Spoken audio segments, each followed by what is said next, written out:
when your husband wants to use the pressure washer. I said, oh, I'm finished, I'm done, I got it. I cut the machine off. He said, no, I want to do something. Okay.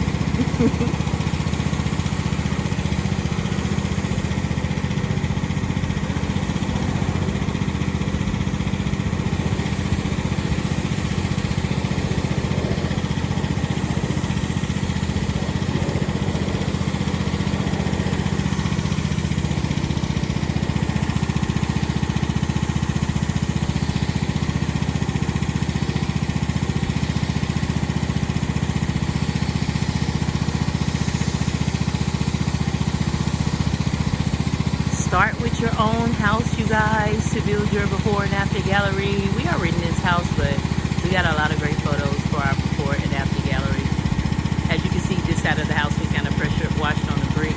That side of the house is dirty, dirty green. Start with where you are to build your before and after job gallery so people can see your good work. And let your husband play with your pressure washer.